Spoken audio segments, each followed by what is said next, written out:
और इस वक्त हमारे साथ कांग्रेस की वरिष्ठ नेता लोकसभा सांसद कुमारी सैलजा जी जुड़ चुकी हैं। नमस्कार कुमारी सैलजा जी। कुमारी सैलजा जी नमस्कार, खबरों अभी तक पर आपका स्वागत है। जी मैम, क्या कहेंगी, आखिरकार ये बिल पास नहीं हो पाया, आप लोगों की तरफ से कई सवाल उठाए गए थे, सरकार की मंशा पर सवाल उठाए गए थे, आपकी पहली प्रतिक्रिया? आप समझते हैं, देखिए महिला आरक्षण तो 2023 में पारित हो चुका था, सर्वसम्मति से पारित हुआ। तो तब से अब तक ये क्यों सो रहे थे? अब क्या दिखाना चाह रहे हैं ये? क्योंकि इनके ऊपर सवाल उठना था कि आपने क्या किया है, तो अब ये हमारे सिर पर डालकर महिलाओं की आड़ लेकर ये खिलवाड़ कर रहे हैं महिलाओं के साथ। इनकी मंशा कभी नहीं थी इसको लागू करने की, केवल ये एक खेला खेलने का प्रयास इनका रहा है और ये औंधे मुंह गिरा है। देश की महिलाओं के साथ ये इस तरह का धोखा नहीं कर सकते।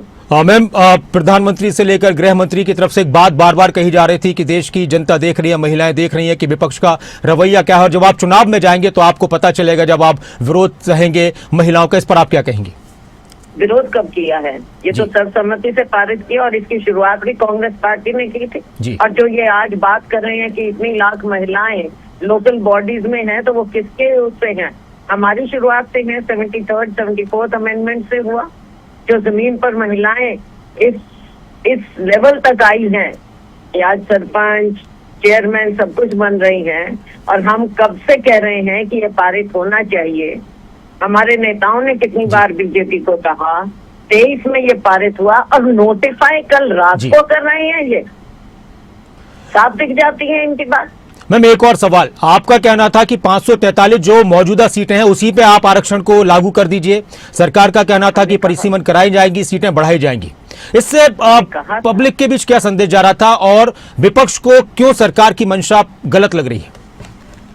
सरकार की मंशा बिल्कुल गलत है। एक तो आप ये समझ लीजिए कि 23 से अब तक सोते रहे। आपने जनगणना शुरू कर दी, कभी आपने इसका जिक्र नहीं किया। अब इसमें बिल में साफ तौर पर था कि जनगणना होगी, फिर परिसीमन होगा और उसके आधार पर आरक्षण होगा। तो आपने तो ये कुछ भी नहीं किया, ना आपने इसके बारे में कभी बात की। सडनली जो 5 राज्यों में चुनाव हो रहा है, आपको एकदम आप नींद से जागे हैं और बीच में एक स्पेशल 2 दिन का दोबारा से आपने उसी सेशन को एक्सटेंड किया 3 दिन का। आप जानते थे ये गिरेगा जी, लेकिन सिर्फ महिलाओं को बरगलाने के लिए।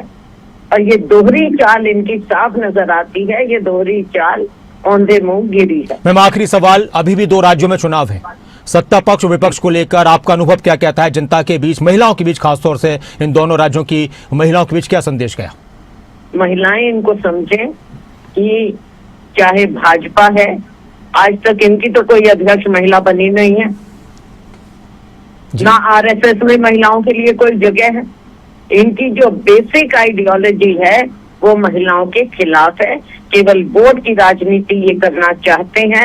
आज तक इन्होंने महिलाओं के लिए केवल स्कीम्स को नाम देने के अलावा कुछ नहीं किया है। बहुत बहुत शुक्रिया कुमारी सैलजा जी, खबरों अभी तक के साथ जुड़ने के लिए। कांग्रेस की वरिष्ठ नेता और सांसद कुमारी सैलजा को आप सुन रहे